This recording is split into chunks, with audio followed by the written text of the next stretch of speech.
نخریلی محبتیں قسط نمبر 4۔ حمزہ دونوں بچوں کو لے کر ایک بہت ہی مشہور ریسٹورنٹ میں آیا تھا۔ پہلے من پسند شاپنگ، پھر جی بھر کر پلے لینڈ میں مستی، اور اب ڈنر۔ پپو اور گڈو دونوں ہی بہت خوش تھے۔ ویٹر نے ان کی ٹیبل تک رہنمائی کی اور ان کے بیٹھنے کے بعد تیزی سے مینیو کارڈ لا کر حمزہ کے سامنے رکھا۔ گول مٹول سے پپو نے خونخوار نظروں سے پہلے ویٹر کو گھورا، پھر حمزہ کو متوجہ کیا۔ چاچو، اس نے ہمیں مینیو بک کیوں نہیں دی؟ کیا ہم کھانا نہیں کھائیں گے؟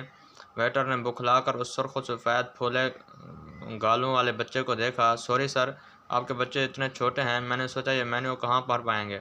ویٹر نے معذرت کی اور تیزی سے مینیو لا کر ان دونوں شیطانوں کے سامنے رکھا جو اب پکس دیکھ کر ڈش سلیکٹ کر رہے تھے۔ ڈشز سلیکٹ کر کے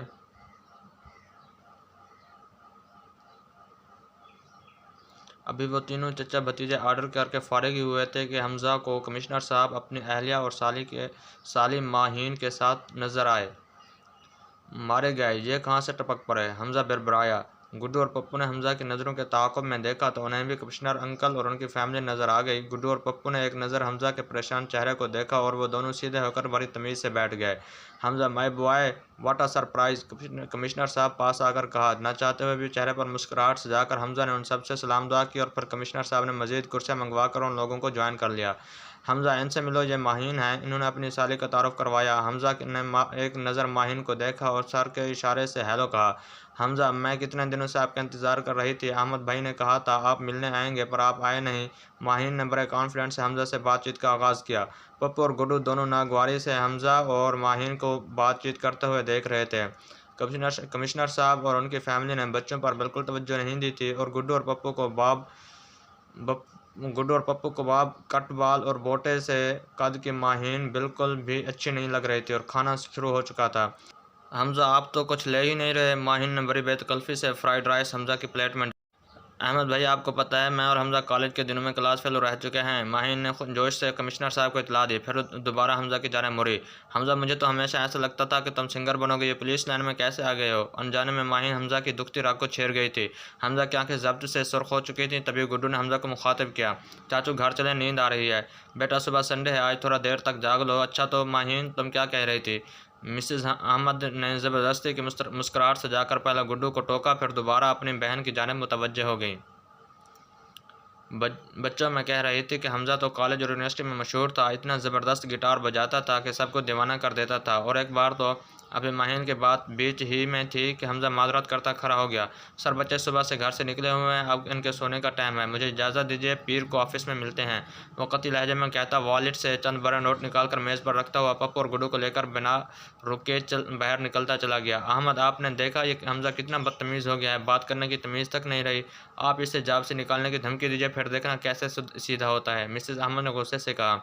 کمشنر صاحب، جو رشتے میں حمزہ کے کزن بھی تھے، نے اپنی بیگم کو گھورا۔ عالیہ، حمزہ سونے کا چمچہ منہ میں لے کر پیدا ہوا ہے، اس کے باپ دادا کی ملیں چل رہی ہیں، یہ نوکری تو وہ صرف اور صرف اپنے شوق کے لیے کر رہا ہے، اس لیے الٹے سیدھے مشورے مت دو، بلکہ یہ سوچو کہ ماہین کی شادی حمزہ سے کیسے کروائی جائے تاکہ ہمارا عمل دخل اس کے گھر اور بزنس پر بھی ہو سکے۔ پر احمد بھائی، ان کی نظر ان منحوس بچوں سے ہٹے تو وہ مجھے بھی دیکھیں، لیکن وہ بچے اللہ کی پناہ ہر وقت اس کا دھیان بٹائے رکھتے ہیں، ماہین نے غصے سے کہا۔ ماہین، گریا ان بچوں کو سیری بنا کر ہی حمزہ پر قابو پایا جا سکتا ہے، بعد میں جب حمزہ تمہاری مٹھی میں ہو تو ان کا پتہ کاٹ دینا، عالیہ نے مشورہ دیا۔ احمد بھائی، آپ کہیں جانے کے بہانہ کر کے مجھے 1 مہینہ حمزہ کے گھر چھوڑ دیں، پھر میں سب سنبھال لوں گی۔ ماہین کی آنکھوں میں شاطرانہ چمک تھی۔ حمزہ نے پپو اور گڈو کو گاڑی میں بٹھایا اور خود ڈرائیونگ سیٹ پر آ گیا۔ چاچو، ہمیں فش کھانی ہے، چلیں راول جھیل چلتے ہیں، مزہ آئے گا۔ گاڑی کے چلتے ہی گڈو کا فرمائشی پروگرام شروع ہوا۔ پپو بھی پیچھے والی سیٹ پر کھڑا ہو گیا اور اپنے چھوٹے چھوٹے بازو کو حمزہ کی گردن میں ڈال کر اس کے سر پر کس کرنے لگا۔ پپو، موٹے، میں ڈرائیو کر رہا ہوں، گردن چھوڑو اور آرام سے بیٹھ جاؤ۔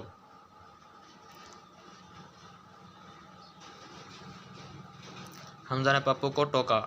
پر وہ پپو ہی کیا جو کسی انسان کی بات مان جائے، اب کہ اس نے حمزہ کے بال مٹھی میں جکڑ لیا۔ چاچو، بوٹ میں بیٹھنا ہے، وہ بہت بڑی والی۔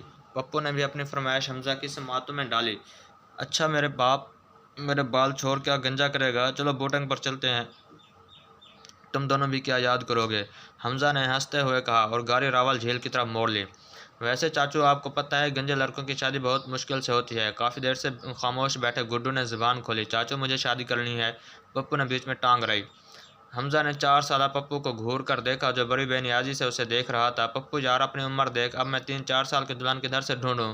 ایسا کر 20 سال رک جا پھر کچھ کرتے ہیں۔ حمزہ نے دعائی دی۔ اسی طرح باتیں کرتے وہ جھیل پر پہنچے تھے۔ ریسٹورانٹ سے دو بچے بھوکے تھے اٹھ کر آئے، لہٰذا پہلے تو انہوں نے اسٹال سے مچھلی خرید کر پیٹ بھر کر کھائی، پھر تینوں لکسی سے گھاس پر لیٹ گئے۔ دور آسمان پر ستارے چمک رہے تھے۔ تھوڑی دیر بعد حمزہ اٹھ کر بیٹھ گیا۔ گڈو پپو اٹھو یار، رات بہت ہو گئی ہے، 11 بج رہے ہیں، اب گھر کو چلو۔ چاچو بوٹے گڈو روہن سا ہوا۔ بیٹا اتنی رات تو کوئی ہمیں کشتی نہیں دے گا، پھر کبھی آئیں گے۔ حمزہ نے بہلانا چاہا۔ آپ پولیس ہیں، آپ کو کوئی منع نہیں کرے گا، چلیں نا چاچو۔ حمزہ ایک گہری سانس بھرتا ملاحوں کی جانب بڑھا جو اپنے گھر جانے کی تیاریاں کر رہے تھے۔ ان سے بات کر کے ایک ملاح کو منہ مانگی قیمت پر راضی کر کے بچوں کو لے کر کشتی میں بیٹھا۔ 14ویں کی رات تھی، چاند کی روشنی میں جھیل کا چڑھتا پانی اور ہچکولے کھاتی کشتی سب بہت اچھا لگ رہا تھا۔ پپو اور گڈو دونوں انجوائے کر رہے تھے۔ 12 بجنے والے تھے جب حمزہ نے ملاح کو کشتی واپس موڑنے کا حکم دیا۔ تھوڑی دیر بعد حمزہ کو پانی میں کسی کے گرنے کی آواز آئی۔ پانی زور سے اچھلا۔ صاحب لگتا ہے آج پھر کسی نے خودکشی کی ہے، ملاح نے افسردگی سے کہا۔ یار تم کشتی اس طرف موڑ لو، حمزہ نے پانی کے بھنور کی طرف اشارہ کیا۔ گڈو پپو کوئی شرارت نہیں، میں ابھی آتا ہوں۔ بچوں کو ہدایت دیتا وہ کشتی سے کود گیا اور تیزی سے غوطہ لگا کر اندر کی طرف گیا۔ اسے پانی کے بہاؤ میں ڈوبتا انسانی وجود نظر آ گیا تھا۔ وہ تیرتا ہوا اس کے وجود کے پاس پہنچا اور بڑی مشکل سے اسے جکڑ کر پانی کی سطح تک لایا۔ اتنے میں کشتی قریب آ چکی تھی۔ ایک ہاتھ سے کشتی کا کنارہ پکڑ کر دوسرے ہاتھ سے اس وجود کو اٹھا کر کشتی میں ڈالا۔ صاحب یہ تو پولیس کیس لگ رہا ہے، کشتی والے نے اس انسانی وجود کے ہاتھ پیر بندھے دیکھ کر کہا، جس پر حمزہ نے اس سے اپنا تعارف کروایا۔ کنارے پر پہنچ کر بلب کی روشنی میں جب حمزہ نے اس وجود کو سیدھا کیا تو چونک گیا۔ یہ تو وہی سراق والی بد اخلاق بدتمیز لڑکی تھی جو اب اس کے سامنے بے ہوش پڑی تھی۔ حمزہ بچوں کے ساتھ اس لڑکی کو لے کر اپنے گھر آ گیا۔ گیسٹ روم کھول کر اسے اپنے بازو میں اٹھا کر اندر لایا اور بیڈ پر لٹا دیا اور ساتھ ہی ساتھ اپنے دوست ڈاکٹر وسیم کو فون کر کے فوراً آنے کو کہا۔ گڈو پپو جاؤ، کپڑے چینج کرو، برش کرو اور سونے لیٹو۔ وہ دونوں سر ہلاتے اپنے کمرے کی طرف بھاگ گئے۔ مریم گیلے لباس میں پانی سے تربتر بے ہوش پڑی تھی۔ اس کے لمبے گھنے بال اس کے چہرے اور گردن پر چپکے ہوئے تھے۔ گیلے لباس میں اس کے وجود کی رعنائیاں ابھر کر سامنے آ رہی تھیں۔ حمزہ نے بڑی مشکل سے اپنے نظریں اس کے سحر وجود سے ہٹائیں۔ بلا شبہ سامنے پڑی لڑکی بہت پرکشش تھی اور اس کی توجہ اپنی طرف کھینچ رہی تھی۔ حمزہ نے دھیرے سے اس کے چاند سے چہرے سے چپکی سیاہ بالوں کی لٹیں ہٹائیں، پھر نظر چراتا اٹھا اور الماری سے کمبل نکال کر اس کے ہوش ربا وجود کو ڈھک دیا۔ تبھی انٹر کام بجنے لگا تھا۔ چوکیدار نے ڈاکٹر وسیم کے آنے کی اطلاع دی۔ ڈاکٹر وسیم نے آ کر مریم کا چیک اپ کیا۔ حمزہ یہ شاک لگنے سے بے ہوش ہوئی ہے، میں اسے انجیکشن لگا دیتا ہوں، صبح تک ہوش میں آ جائے گی۔ مریضہ سے فارغ ہو کر ڈاکٹر وسیم حمزہ کی طرف مڑا۔ لڑکی تو بہت ینگ اور خوبصورت ہے، قصہ کیا ہے؟ کہیں یہ میری ہونے والی بھابھی تو نہیں؟ حمزہ نے وسیم کو ایک زوردار دھموکہ مارا اور پھر سارا قصہ سنایا۔ حمزہ میں صبح امی کو لے کر آتا ہوں، لڑکی ذات کا معاملہ ہے، تھانے لے کر مت جانا۔ اتنی عقل تو مجھے بھی ہے، اسی لیے تو گھر لایا ہوں، حمزہ نے جواب دیا۔ ڈاکٹر وسیم کو رخصت کر کے حمزہ نے مریم پر ایک بار پھر کمبل درست کیا اور لائٹ بند کرتا باہر نکل گیا۔ سنڈے کا دن تھا۔ حمزہ گدھے گھوڑے سب بیچ کر اپنے کمرے میں سو رہا تھا جب گڈو اور پپو نے اندر جھانکا، پھر اسے سوتا چھوڑ کر دونوں گیسٹ روم کی طرف روانہ ہوئے۔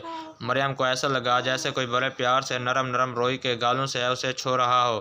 اس نے کراہتے ہوئے دھیرے دھیرے اپنی آنکھیں کھولیں۔ دو بڑے ہی پیارے گول مٹول سے بچے بیڈ پر بیٹھے اس پر جھکے ہوئے تھے اور چھوٹے والے نے اپنے چھوٹے چھوٹے ہاتھوں سے اس کا چہرہ تھاما ہوا تھا۔ گڈو دیکھو، پریٹی لڑکی جاگ گئی، پپو جوش سے بولا۔